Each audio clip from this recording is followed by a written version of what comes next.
Sikat. Ngobrol psikologi, santai, tapi tetap serius. Sikat, episode ini kita akan membahas tentang kisah klasik yang terjadi buat masa depan. Bukan. Kisah klasik yang terjadi di mana-mana. Dari dulu sampai sekarang. Dari zamannya psikolog kita, zaman saya, sampai zaman produser saya juga terjadi. Ini topik yang ya sudah terjadi di mana-mana dan sering kali terjadi. Perundungan atau bahasa aslinya bullying ya. Atau mungkin namanya penindasan mungkin yang lebih cocok. Dari zaman Belanda udah ada kali ini ya. Penjajahan. Oke, kita akan bincang-bincang, ngobrol-ngobrol, cerita-cerita lah, sharing-sharing nanti tentang tema bullying ya. Khususnya di dunia pendidikan ya, di sekolah lah. Kenapa sih ini terjadi? Kalau kita bilang solusi-solusi klasik udah banyak lah ya. Cara menyikapi bullying banyak. Tapi kita akan bahas lagi sudut pandang psikologinya tentang bullying.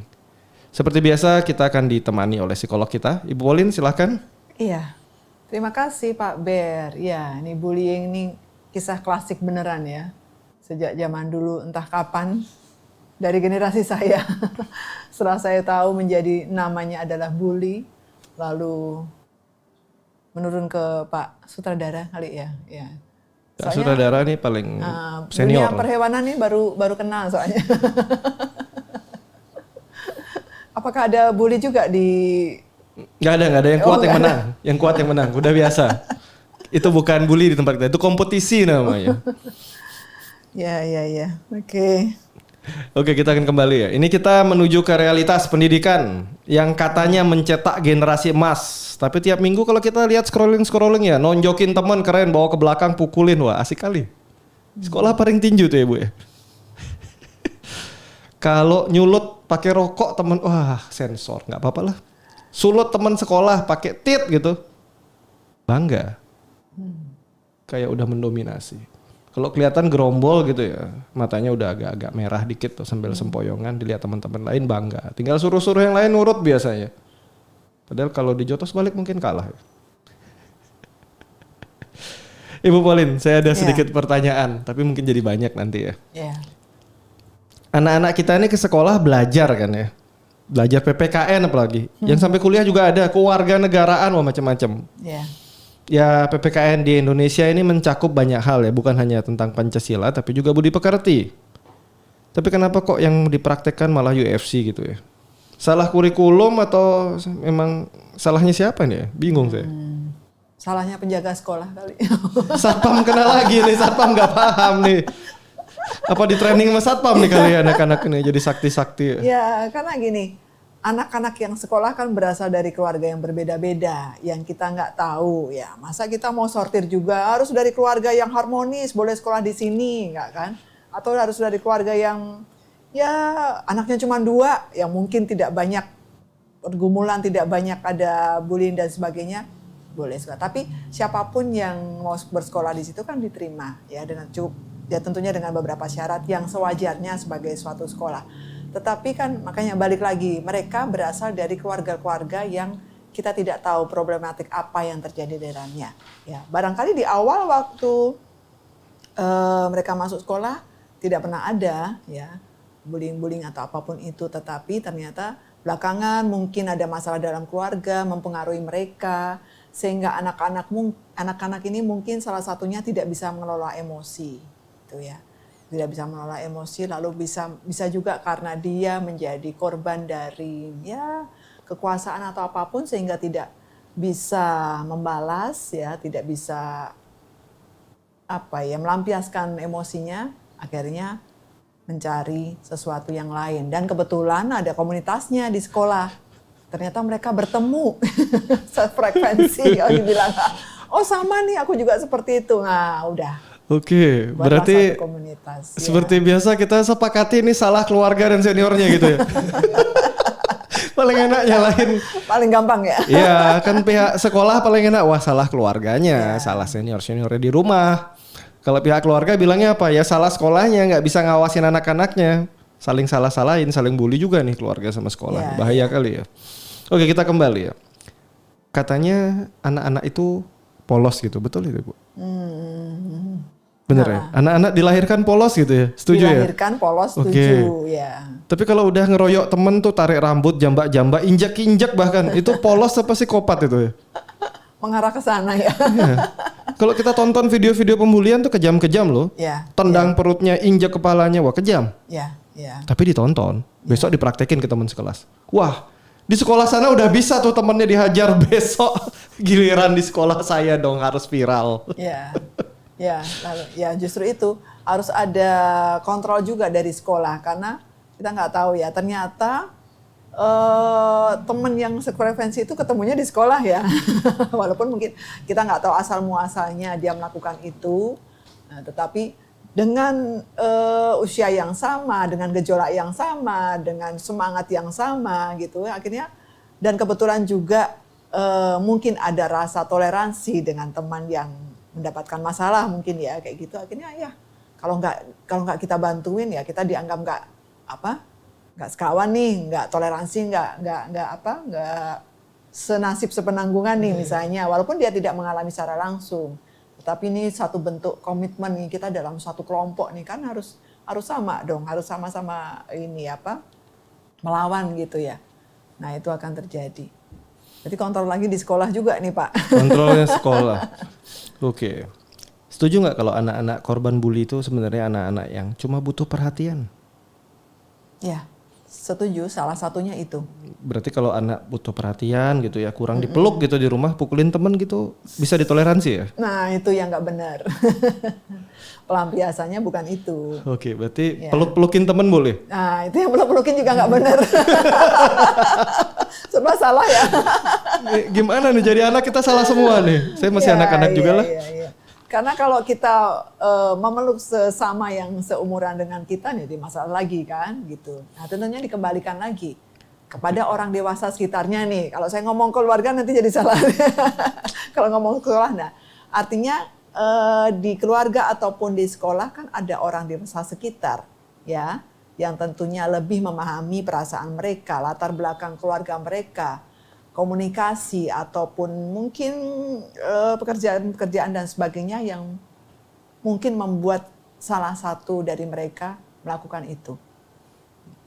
Oke. Kalau kita udah sekarang kan konten-konten tentang kekerasan ini banyak gitu ya.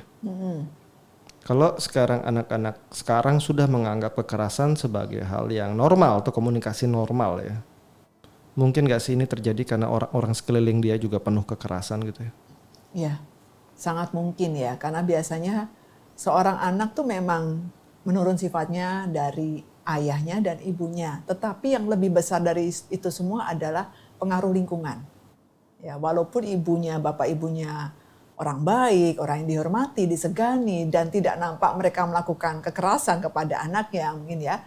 Tetapi ternyata kita juga harus melihat bahwa pengaruh lingkungan luar biasa. Kalau lingkungannya memang sering ya menonjolkan suatu kekerasan menjadi suatu andalan utama dalam merawat anak, dalam pola asuhnya atau apapun itu, tentunya sebagai seorang remaja ya, ini kan rata-rata dari sekolah SMP dan SMA ya, yang mereka masih mencari jati diri mereka, akan gampang terpengaruh.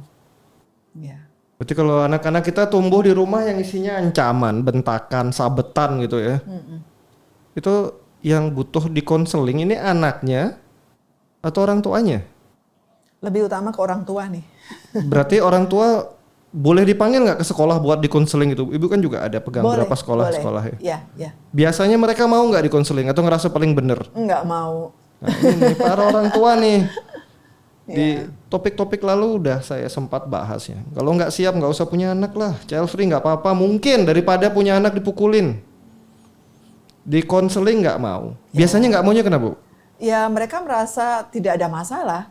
Ya mungkin anaknya juga di dalam keluarga ada ketakutan atau apapun sehingga tidak pernah menyuarakan itu ataupun tidak pernah ada komunikasi di antara mereka. Ya sebagai orang tua dan anak mungkin hubungannya sebatas tugas-tugas ya, tugas-tugas di rumah, makan, mandi, pergi, tugas dan sebagainya itu. Jadi tidak ada ikatan emosional yang terjadi. Nah, ternyata setelah di sekolah dia bisa mengekspresikan itu karena waktu di rumah tidak ada waktu, tidak ada kesempatan, dia tidak berdaya. Ya melawan orang tua apalagi ya. nanti dianggap durhaka lah atau apapun, padahal orang tua durhaka nih. Ya, jadi itu mungkin salah satunya. Apalagi kalau kalaupun mereka mau datang konseling, tetap mereka akan mengatakan bahwa saya sudah melakukan yang terbaik. Ya. Anaknya salah atau Tetap anaknya dianggap bersalah. anaknya bersalah atau Ya. anaknya bener temennya yang mungkin memancing duluan. Kan ada tipe orang tua kayak begitu, saya ketemu sering itu. Ya nggak bisa, anak saya ini nggak salah. Betul. Banyak ya. juga. Ini anaknya diapain berarti Bu? Orang tua begini. Kan kalau kita nggak putus rantainya nggak ada habis nih. Betul. Berulang dan berulang. Ya, ya. Di rumah nggak mau diperbaiki, anaknya sudah dididik di sekolah sampai rumah. Wah, lihat pertarungan lagi. Ya. Besoknya bertarung lagi dia di sekolah. Betul. Jadi memang agak susah ya kalau kita memberikan penjelasan, memberikan saran-saran dan sebagainya, belum tentu dipakai oleh mereka juga karena ya selama ini aku yang lebih tahu tentang anakku. Nah, gitu. itu. Ya. Lalu di rumah ya oke, mungkin di depan tadi ya oke Bu, saya akan lakukan Pak apa segala macam sarannya. Di rumah malah justru marahin anaknya. Jangan sampai kamu yang bicara, kamu yang lapor tadi gitu. Kan saya sekarang banyak ya lihat, bukan sekarang sih ya, sejak dulu sampai sekarang kalau kita amatin ya.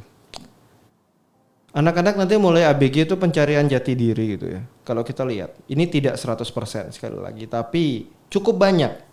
Begitu masuk tahap ABG mulai pakai baju warnanya hitam atau yang gelap-gelap gitu. Kemudian tulisan-tulisan seperti kata-kata broken home. Atau sekelompok anak-anak yang merasa tidak bahagia di rumah atau keluarganya berantakan tuh ngumpul. Dan bangga.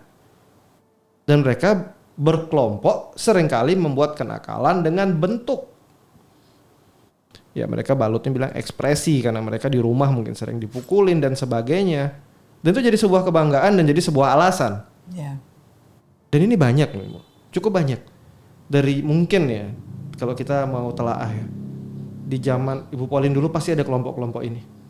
Di zaman saya berkembang kelompok-kelompok ini. Bahkan di zaman sutradara saya pun kelompok ini pasti ada. Anak-anak yang merasa keluarganya nggak utuh, berkumpul bersama yang lain, merasa kenakalan sedikit lebih nakal dari yang lain itu suatu privilege mereka. Karena mereka lahir atau besar di keluarga yang broken. Ini sudah pernah psikologinya gimana nih Bu? Ya, kita melihatnya per generasi ya. Kalau di generasi saya, ya mungkin ada beberapa. Tetapi keterbukaan komunikasi mungkin belum begitu besar ya. Karena kan orang masih takut menyuarakan ini itu. Apalagi ini sesuatu negatif ya dari keluarga kita. Mungkin dianggap sebagai aib kan. Kalau kita cerita tentang orang tua kita atau keluarga kita. Oke, sepertinya memalukan gitu. Sehingga ada rasa untuk tidak mau menceritakan. Ataupun kalaupun mereka menceritakan kepada orang-orang tertentu saja. Dan kita masih menganggap moral itu di atas segalanya. Kita masih melihat bahwa kita masih menghormati orang tua kita. Gitu. Kalau mungkin di generasi berikutnya, itu lebih berani untuk menyuarakan. Gitu. Apalagi di generasi Pak Sutradara nih ya. Jadi mulai curhat ya.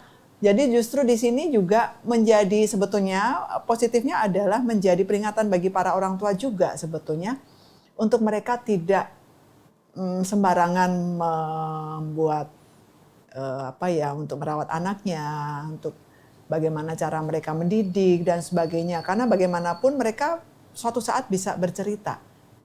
Mereka bisa menyuarakan hak mereka, mengekspresikan apa yang menjadi kesulitan mereka. Itu komunikasi dan apapun itu, dan ini bisa menyerang mereka sebagai orang tua.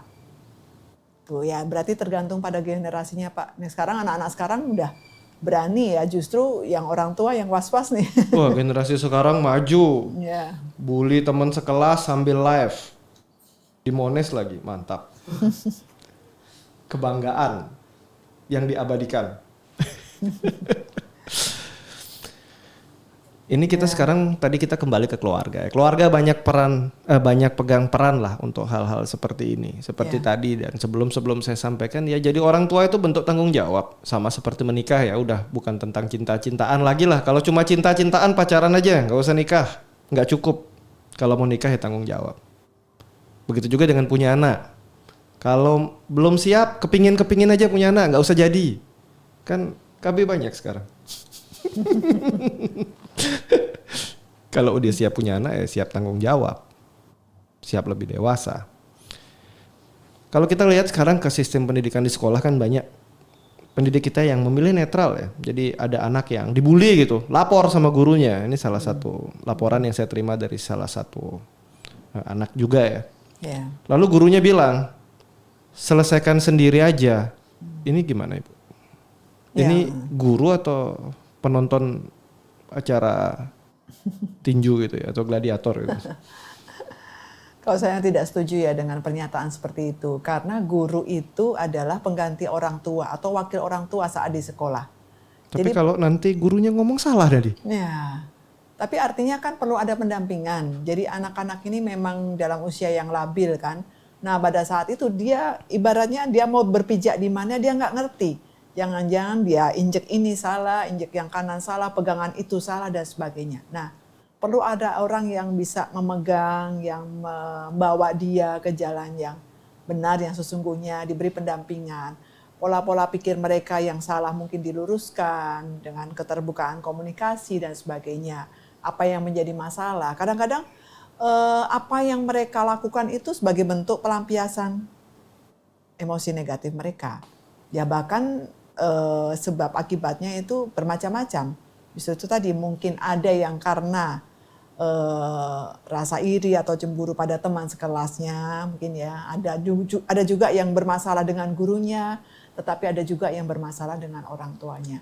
Nah itu mesti kalau orang Jawa bilang dibuka satu persatu. Apa sih masalahnya? Rata-rata mereka kelompok kan, gitu. Apakah ini ikut-ikutan atau ada yang ngomporin? Nah yang ngomporin ini pun harus diberi pendekatan yang lebih spesifik, yang spesial untuk dia. Kenapa dia bisa melakukan ini dan menghasut teman-temannya. Gitu Oke, kan ini Bu Pauline juga terlibat ya di banyak sekolah-sekolah juga ya, betul ya, untuk bantu anak-anak juga. Ya. Kan kadang pihak sekolah takut nih cerita pembulian ini sampai keluar, biar akreditasi nggak turun gitu. Ini kira-kira sekolah-sekolah seperti ini gimana nih? Menjaga nama baik sekolah dan membiarkan siswanya saling bully. Dan beritanya jangan beredar, kenapa nanti nama sekolah jelek nggak dapat murid, kalau muridnya sepi akreditasinya turun. Gimana gaji kalian para guru, jadi tolong ditutupi dengan baik. Cerita ini gimana nih? Ya ini sesuatu yang tidak mudah ya, karena ternyata masalah pembulian ini efeknya atau dampaknya kepada guru-guru ini luar biasa. Jadi memang ada yang berpikiran seperti itu. Ini karena ya masalah bisnis atau apapun itu ya. Pengaruhnya ke sana. Tetapi sebetulnya di luar itu kita kan mendidik anak tidak hanya untuk kebanggaan atau nama baik sekolah gitu. Tetapi lebih kepada karakternya, kemudian pendidikan moralnya, kemudian nilai-nilai akademisnya juga itu lebih penting gitu. Nah, sebetulnya kalau orang menyadari bahwa dalam zaman sekarang banyak anak yang menjadi sering gampang bermasalah atau tersulut sesuatu yang mudah di blow up atau apapun itu, orang tentunya juga tidak sekedar menyalahkan sekolahnya. Ya. Justru itu menjadi suatu proses bagi mereka, proses pembelajaran juga bahwa mereka harus mengalami itu.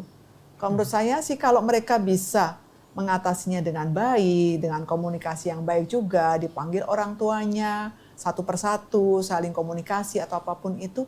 Nah, tingkat keberhasilan itu yang menjadi prestasi atau prestasi bagi sekolah tersebut. Nah, jadi bagaimanapun proses sih lebih penting ya untuk saya daripada hasil. Nanti hasil mengikuti. Nah ini, jadi ingat ya teman-teman, para guru, ingat kalian punya sebutan luar biasa kan? Pahlawan tanpa tanda jasa. Jangan jadi pahlawan yang dibayar nggak bicara gitu ya. Pertahankan itu. Karena ya kalian yang mendidik ya generasi kita ke depan. Kalau kalian dibayar nggak bicara, wah gawat sekali dunia ini sudah.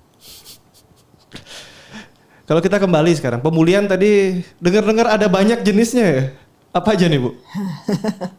Jadi ada. Bukan cuma cinta yang banyak jenisnya, pembulian juga banyak. Pembulian ternyata banyak ya. Ini ada jenisnya, ada verbal bully, kemudian yang secara fisik, kemudian yang ada juga secara cyber, lalu yang terakhir apa ya?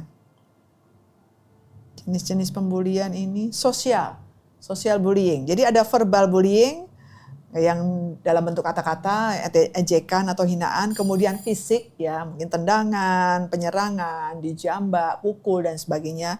Kemudian kalau sosial itu seperti ya tidak diundang ke pesta atau tidak diikutkan dalam suatu kegiatan atau apapun itu ya. Dianggap antisosial sudah bergerak di situ. Lalu cyberbullying dilakukan melalui media sosial atau internet ini.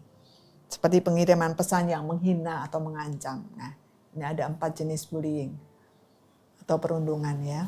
Oke, kalau cerita ini mukulin temen rame-rame habis itu diposting ini masuk apa nih?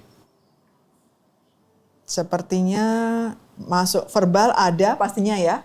Sebelumnya ada verbal, kemudian fisik, cyber dong ya. Masuk di cyber juga dan Masuk termasuk di di cyber. kekerasan fisik ya. Ini lagi Ya. banyak nih. Kapan hari booming loh. Kalau pukulin temen posting viral. Terus nggak mau kalah, kelompok lain juga bikin. Ya. Pride kelompok naik. Kalau korban makin menderita. Ya, hati-hati bermedia sosial. Sekali lagi sekarang udah ada hukumnya ya. Posting aja nggak apa-apa. Nanti kan barak militer. Solusi bagus saat ini. Kita kembali nih. Kenapa ya, Ibu? Anak yang pendiam itu paling sering jadi korban bully. Ya. Karena Apakah pendiam itu berdosa? tidak, pendiam tidak berdosa. Cuman ini ya orang punya hak masing-masing. Ada anak yang ekspresif, ada anak yang pendiam, ada yang pasif, ada yang aktif dan sebagainya. Karena memang anak yang pendiam itu menjadi sasaran empuk untuk para pembuli ini atau perundungan ini karena dianggap dia tidak akan melawan, ya, tidak akan menghantam balik lah. Nah, itu dijadikan sasaran empuk bagi mereka. Sekali, 2 kali dia tidak melakukan perlawanan, seterusnya dia akan melakukan itu. Berarti kalau punya anak sebaiknya dididik biar nggak pendiam gitu kali, biar cerewet gitu ya. Biar dipukul dikit teriak gitu. Aman. Apa ada salahnya sih Bu jadi pendiam, jadi introvert, jadi nggak suka bicara? Ya, Apakah ini sebuah kesalahan saat kita bersekolah dan kita memilih jadi pendiam? sebetulnya ada momen-momen ya yang kita melakukan itu. Jadi pendiam itu bukan berarti kita tidak bisa melakukan apa-apa.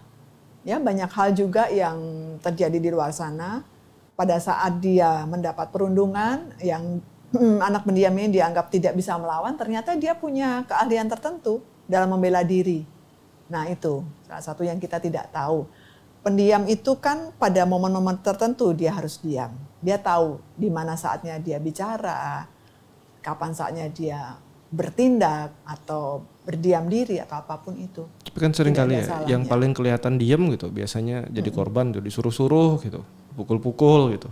Ya. Karena nggak diam ya. Apa karena nggak bales ya atau Ya. nggak berbicara. Dan mereka sering kali jadi korban. Ada solusi nggak buat para sahabat-sahabat pendiam ini biar nggak jadi korban gitu Ibu? Kan kasihan. Ini cukup banyak loh. Ya. Seperti saya yang pendiam juga kan kadang-kadang gimana gitu.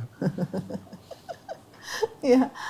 Nah, solusinya salah satunya kalau dia tidak berani, dia sendiri tidak berani speak up, tidak berani bicara karena memang mungkin komunitasnya atau kelompok perundungan ini cukup besar, pastinya perundungan ini suatu saat akan diketahui oleh orang lain, ya. Entah di sudut manapun dari tempat sekolahnya itu, ya, layaknya satu sekolah ada tempat yang bisa dilihat secara ini ya ada CCTV-nya atau semacamnya seperti itu. Nah, nanti akan kelihatan. Ataupun kalau ada yang melihat secara langsung, sebaiknya dia punya keberanian untuk melapor pada guru. Kalau dia nggak berani lapor Ibu, dari sistem pendidikan ya ada nggak solusi untuk bantu anak-anak yang pendiam ini biar nggak jadi korban terus-terusan lah? Ya, pasti akan kelihatan dalam proses belajar mengajar ya. Sebagai seorang guru, mestinya dia punya kemampuan atau keterampilan untuk melihat secara fisik ada sesuatu yang lain dari murid-muridnya. Kalau dia melihat, oh ini kok dia sering pendiam, sering tidak mau berani bicara, bahkan maju ke depan pun tidak mau, ini ada apa? Ada sesuatu yang lain, yang beda, yang berubah. Gitu. Nah, seorang guru yang peka, yang sensitif tentunya dia akan melihat ini ada sesuatu yang lain ya. Nah, dia akan bisa melakukan pendekatan kepada anak tersebut, apa yang terjadi. Nah, tentunya dengan pendampingan dan perlindungan yang cukup sehingga anak ini akan bisa bicara dan terus terang. akan apa yang dialaminya. Berarti pendampingan secara psikologi atau pengetahuan psikologi paling nggak dasar-dasar gitu guru wajib ya Ibu ya? Betul. Secara pedagogik ya, secara psikologi tentunya ada ya, seorang guru juga diberi pengetahuan tentang itu. Nah, kalau guru peka tentunya dia bisa melihat ada sesuatu yang lain, entah itu laki atau perempuan ya. Kalau ada sesuatu, karena kan perundungan bisa dilakukan siapapun. Ya. Berarti Bu, kira-kira nih guru-guru di sekolah-sekolah khususnya sekarang sudah sangat perlu nggak sih untuk punya pengetahuan psikologi, atau mungkin perlu ada perwakilan ya seorang konsultan psikologi yang mentraining guru-guru ini untuk sehari-hari? Ya. Karena kan guru juga seringkali ada pride-nya ya, gengsinya ya saat seorang psikolog diletakkan sebagai guru BK gitu. Saat psikolog mungkin mengintervensi pengajaran dia untuk memberikan sebuah pesan, gurunya tersinggung. Ya. Dan merasa cara mengajarnya sudah benar dan nggak mau diintervensi. Ya. Padahal muridnya udah teriak-teriak ke guru BK, saya tiap hari dirundung. Ya. Ini kan sering ya, cukup banyak terjadi di mana akhirnya yang berantem gurunya sama guru BK-nya. Si guru BK ingin bantu si murid, si guru merasa pengajarannya diintervensi. Ya. Karena mungkin si guru udah jadi pahlawan yang dibayar tadi kali untuk diem gitu ya, sama kelompok-kelompok tertentu gitu. Ya, sebetulnya ini kembali lagi kepada jati diri masing-masing dan perannya masing-masing. Sebetulnya guru BK atau psikolog siapapun yang dipercayakan untuk membantu menangani masalah-masalah di sekolah itu punya kedekatan hubungan yang baik juga dengan para guru. Ya, ini kan sudah dipercayakan oleh sekolah ya. Jadi mereka sebetulnya diharapkan bisa bekerja sama satu sama lain, dan penerimaan diri masing-masing peran itu harus diutamakan. Jadi guru itu tugasnya untuk memberikan pelajaran, nilai-nilai akademis dan sebagainya. Nah, peran psikolog atau guru BK untuk menangani masalah-masalah yang terjadi secara psikologis, dan itu kan berbarengan ya sebetulnya.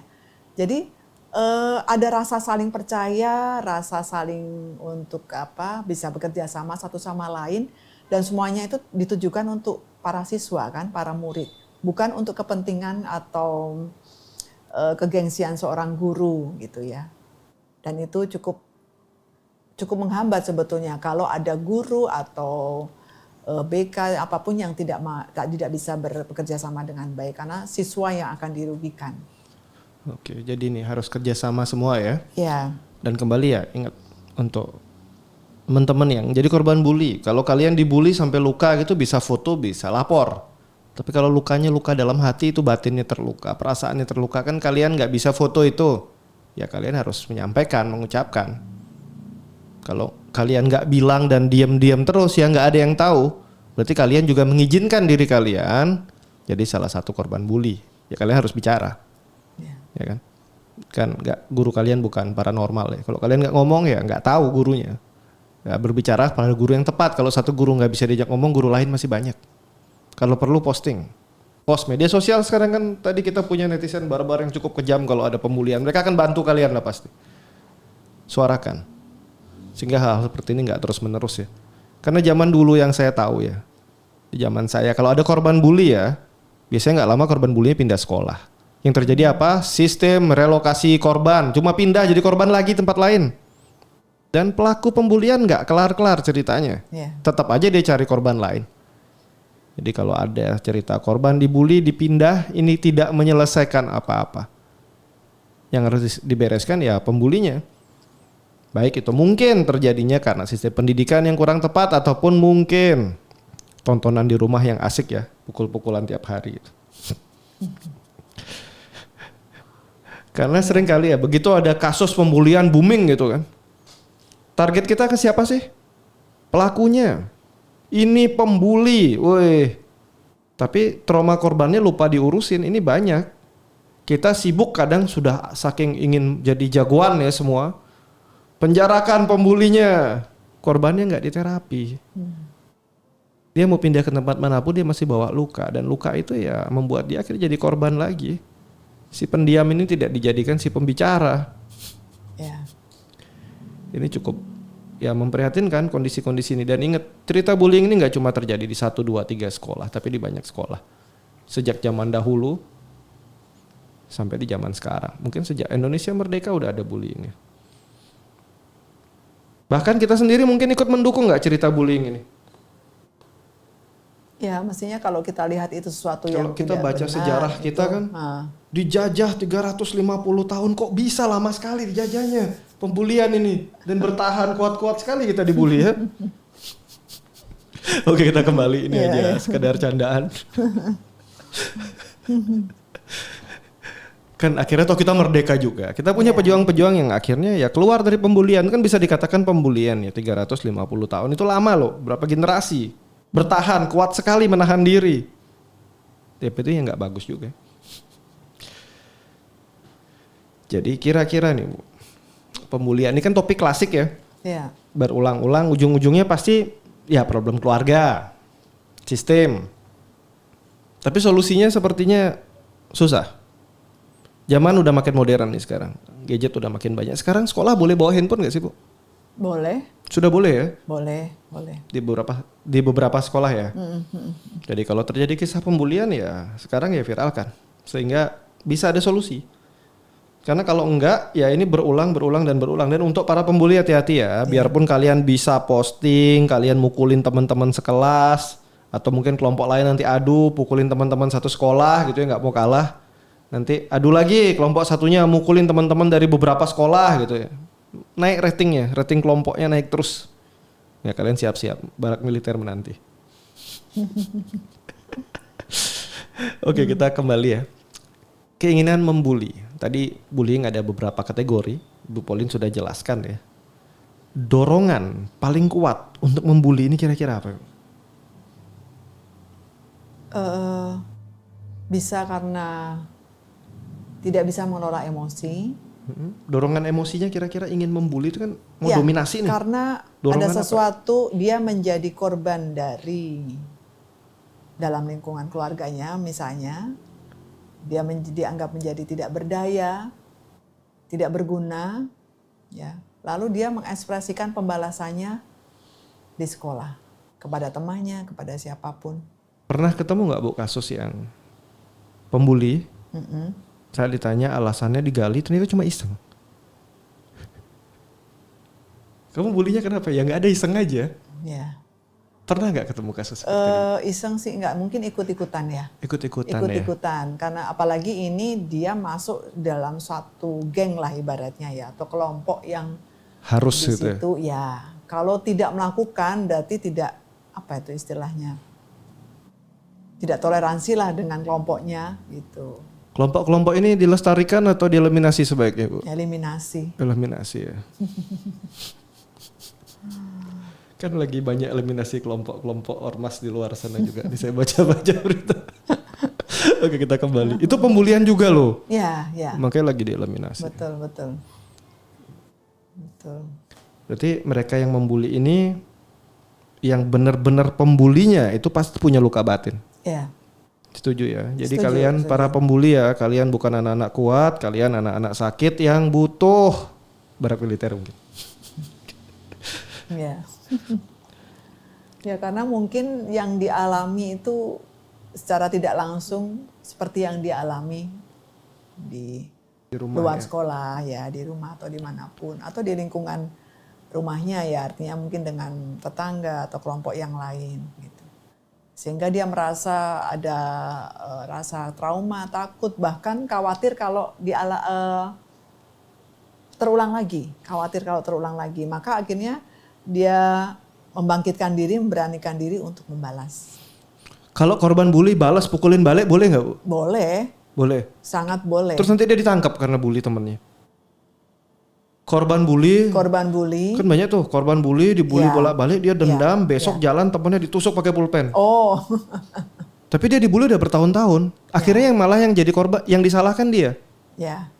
Tetapi kan sebetulnya tidak serta-merta seperti itu, tidak semudah itu. Dia melakukan itu ya sudah karena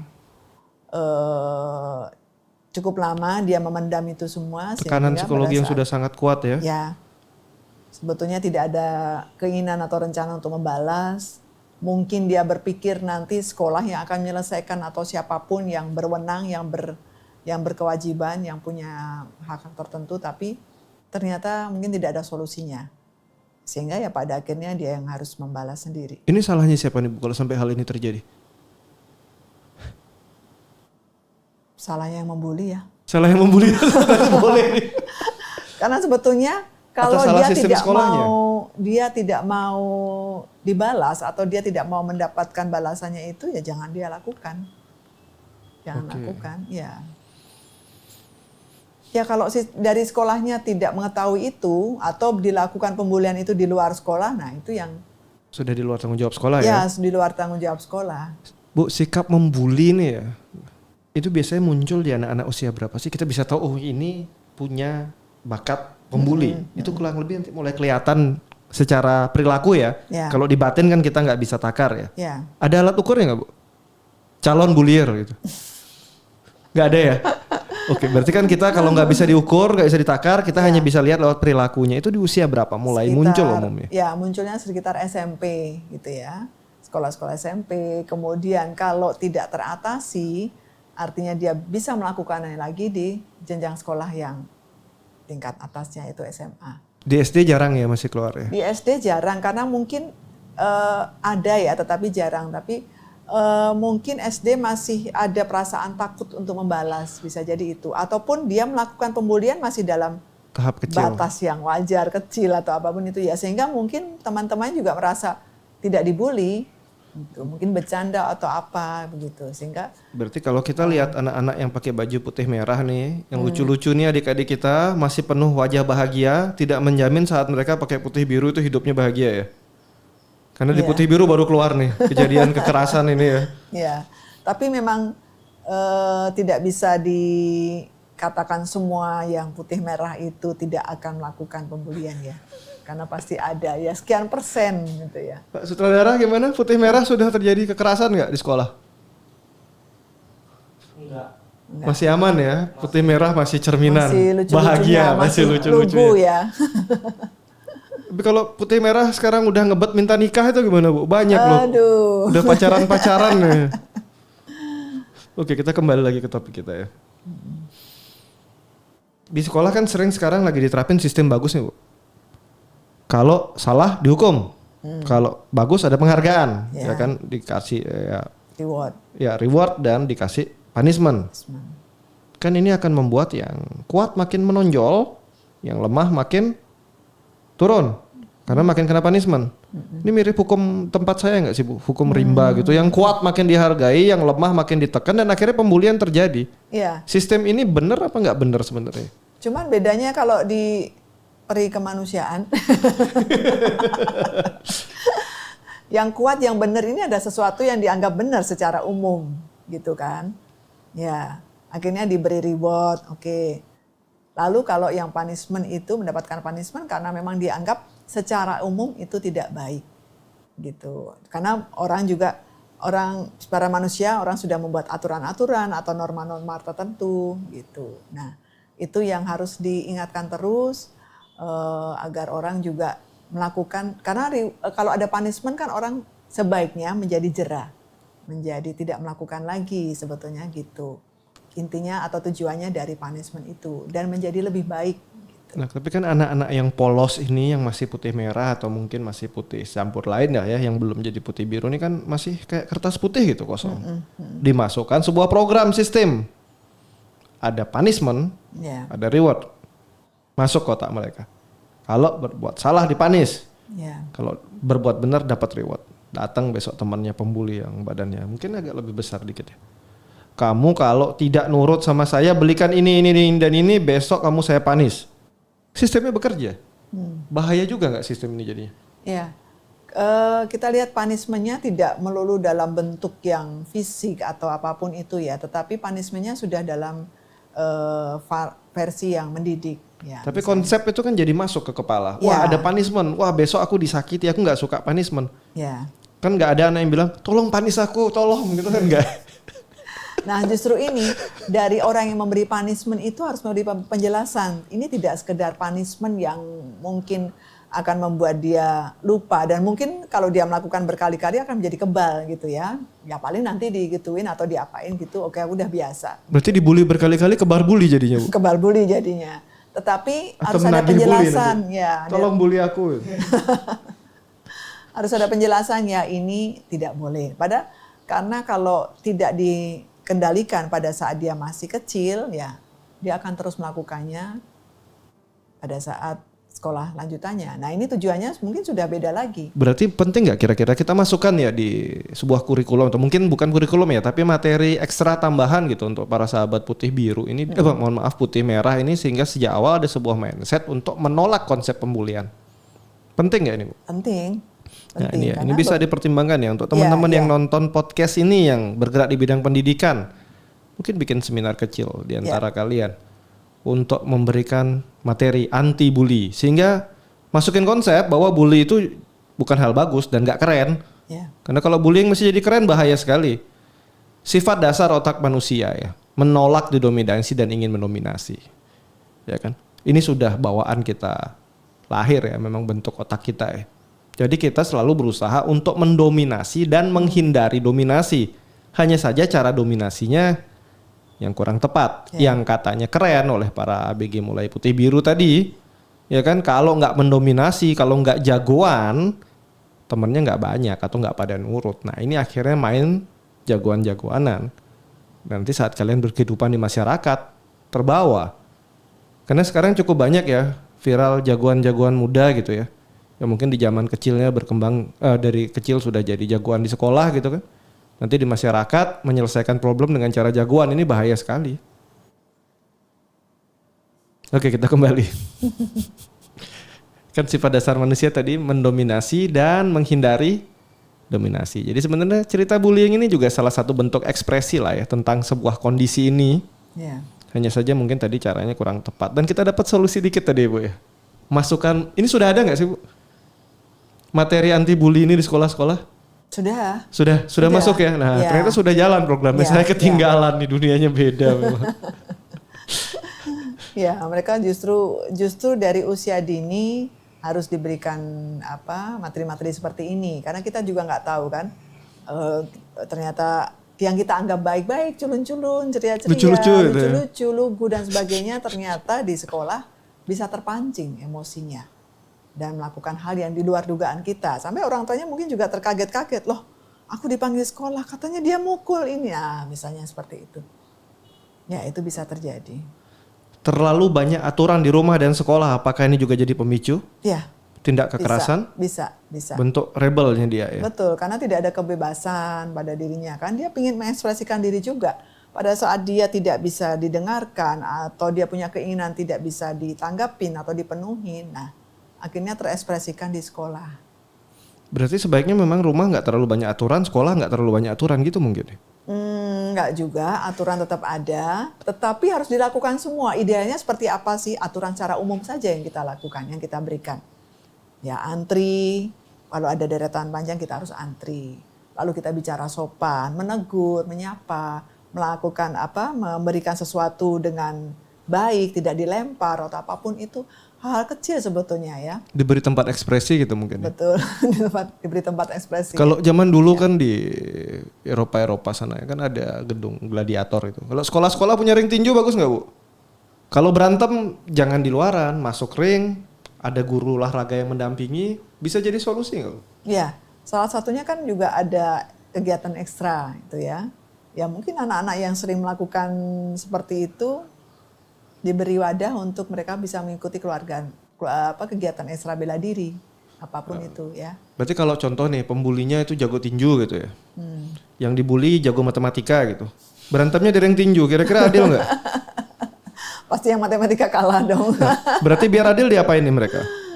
Apa dinilai 2 kali, ditinju sekali, di matematika diadu sekali, hasil nilainya diumumin, dan dijadikan sebuah hukuman sosial lagi-lagi di sekolah, sehingga ya mereka punya asas keadilan lah. Karena kalau nggak kan nggak adil nih. Karena kan bidang orang ahlinya beda-beda. Yang satunya hobi pegang pulpen, satunya hobi pukul-pukul, kan nggak bisa nyambung ya. Kalau hanya ring tinju sekali lagi, ya nggak bisa jadi sebuah aturan ya. Tentu di zaman dulu kan cerita gladiator mungkin bisa untuk ekspresi, tapi cermin ya bahwa itu nggak berhasil ya. Manusia nggak untuk diadu seperti itu. Ya pun saya yakin masih cukup banyak yang suka nonton tinju dan nggak ada masalah dengan itu. Tapi tidak semua masalah selesai dengan bertinju ya.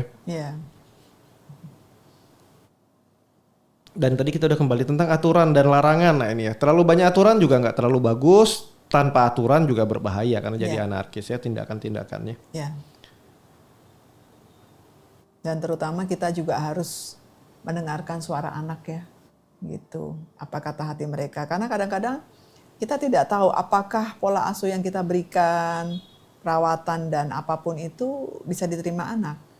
Karena mungkin ada saatnya mereka berontak, tidak mau terima, ya. Kita harus menjadi orang tua yang, ya idaman mereka seperti apa sih? Gitu. Boleh bertanya seperti itu dan kita harus bisa menerima dengan berjiwa besar. Oke, saya mungkin melakukan kesalahan di sini dan anak-anak meminta yang itu, ya, dan lakukan perubahan. Dan saya kira dengan untuk bisa saling mengerti, rendah hati untuk mau bicara, terbuka komunikasinya itu mengurangi orang-orang yang melakukan bullying. Oke, kembali ya komunikasi berarti ya. Nah, ini berarti pesan-pesan untuk para sahabat. Komunikasi. Mengkomunikasikan apapun kondisi kalian. Kalau di rumah mungkin orang tuanya susah diajak komunikasi, ya komunikasi sama keluarga yang lain. Jangan komunikasi sama komunikasi sama teman sebaya, curhat boleh. Cuma kan mereka mungkin belum dibekali dengan pengetahuan yang tepat. Kalau perlu cari profesional. Saya yakin di generasi sekarang ini lebih open mind ya. Kalau generasi zaman dulu kita ketemu psikolog udah dianggap sakit jiwa gitu kali ya. Kalau sekarang kan tidak. Psikolog itu sahabat kalian. Dan ingat, langkah awal, temuilah psikolog yang kompeten. Langkah awal. Kalau memang bisa diselesaikan sudah baik. Kalau belum diselesaikan mungkin kalian akan dirujuk ke psikiater yang kompeten. Jangan kebalik, ke psikiater dulu baru psikolog. Itu kalian kebalik ya. Gak sembuh pikiran kalian ya. Betul. Ya ini mungkin aturannya tepat tuh karena cukup banyak ya. Ini sedikit keluar jalur ya. Psikiater menganalisa gitu ya. Pakai tabel gitu. Wah, bipolar. NPD. Kadang-kadang psikiater nggak belajar psikodiagnostik dengan baik. Yang terjadi apa? Salah penanganan. Mungkin nggak sih Bu, suatu saat nanti ke depan, kalau mau psikiater harus ada rujukan dari psikolog dulu. Iya. Biar nggak sembarangan. Kan belakangan karena masyarakat kita nggak tahu. Dikit-dikit psikiater. Saya udah dirawat psikiater nggak beres ya, memang bukan tempatnya. Iya. Dan memang psikiater dilengkapi kemampuan psikodiagnostik tapi tidak sedetail psikolog. Betul. Karena memang ranahnya berbeda. Kalau psikolog nggak bisa tanganin dan problemnya bukan di pikiran tapi di biologis kalian, ya nanti ke psikiater akan dirujuk. Ini saya cukup banyak ya dapat problem-problem seperti ini ya. Salah penanganan. Nanti depresinya di stop ya kambuh lagi. Karena emosinya nggak diberesin, perilakunya nggak dirubah. Ya, ini jadi penting ya untuk sahabat-sahabat di luar sana, ingat psikolog dulu, baru ikutilah arahan dari psikolognya. Nanti apakah akan dirujuk lagi atau mungkin sudah bisa selesai. Harapannya sih selesai, kalau belum ya bisa jalan bersama nanti. Untuk Ibu Pauline, boleh nggak bagi pesan-pesan untuk para korban bully dan para pembuli ini, dan para orang tua dan para guru? Wah, banyak nih pesannya karena ini cerita besar ya, ini cerita klasik besar, semuanya harus dapat pesan. Iya. Pesan-pesan untuk yang siapa dulu ya? Korban dulu deh. Ya, korban dulu. Harus berani untuk bicara. Balik lagi untuk berani bicara. Karena bicara ini sesuatu yang tidak dilarang kok. Asal kita juga menyatakan dan pembuktian, kebenaran dan sebagainya. Kita berani bicara. Apakah memang mau seterusnya mendapatkan hal yang tidak enak, tidak nyaman. Karena bullying itu kan macam-macam. Bisa verbal, bisa fisik dan sebagainya. Kalau kita manusia kan ada keterbatasannya. Nah, ayo bangkit untuk menyudahi penderitaanmu, ya. Bicaralah kepada siapapun yang dianggap comfortable, nyaman, bisa teman, bisa guru, dan cari pendukung, cari bantuan. Ya.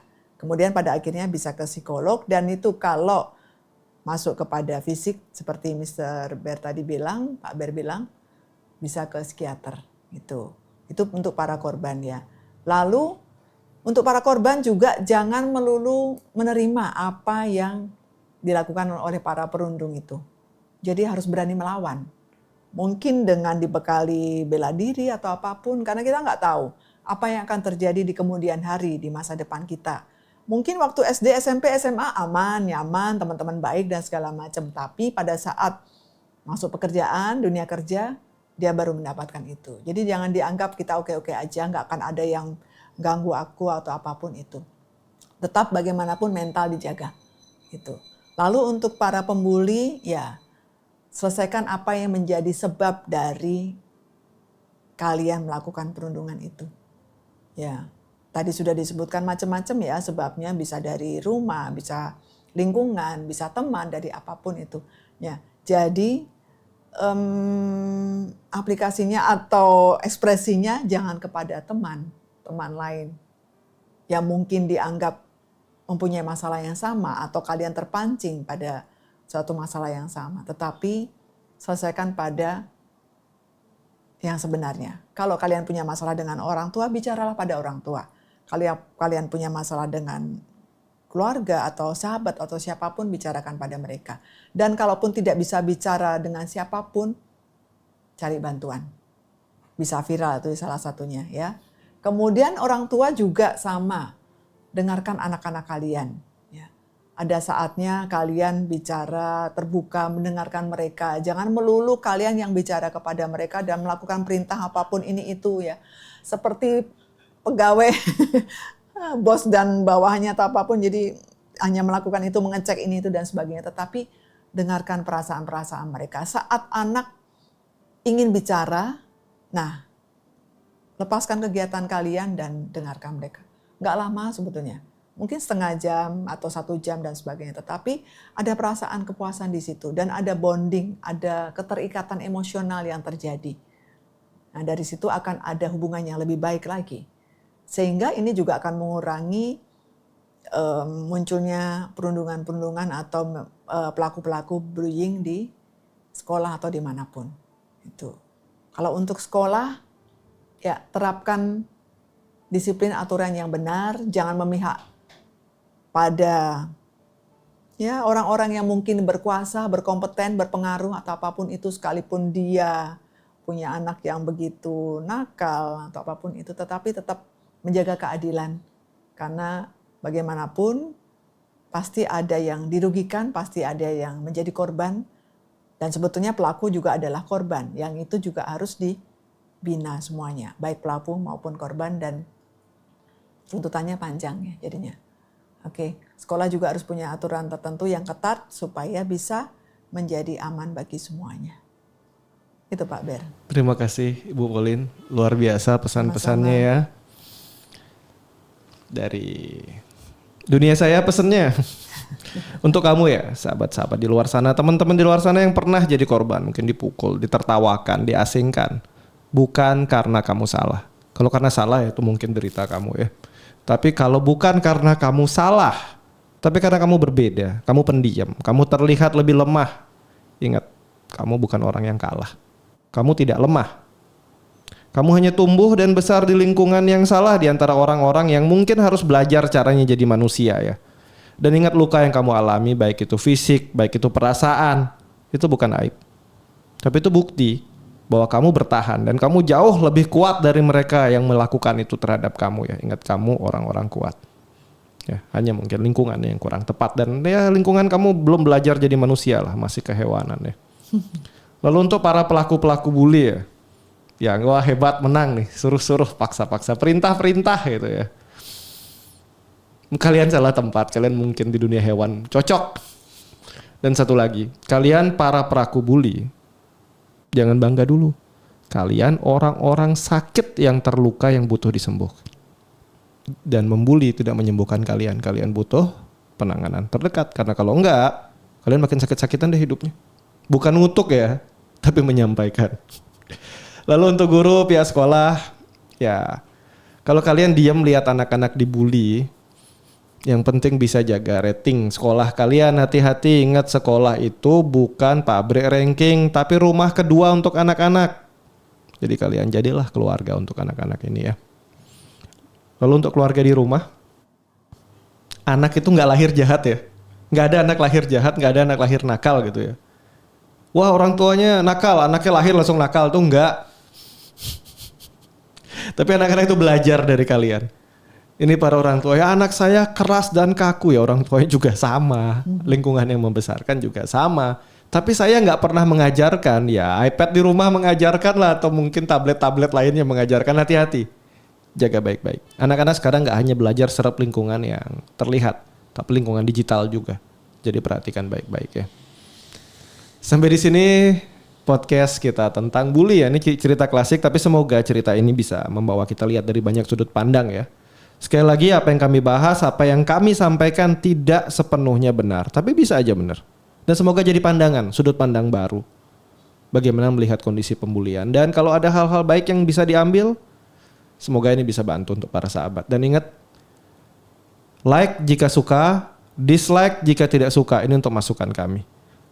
Tulis saran di kolom komentar, tulis saran juga judul di kolom komentar. Kali mungkin ada topik yang mau diangkat, silakan. Kita akan ketemu di podcast-podcast lainnya. Terima kasih. Terima kasih. Bye-bye. Bye.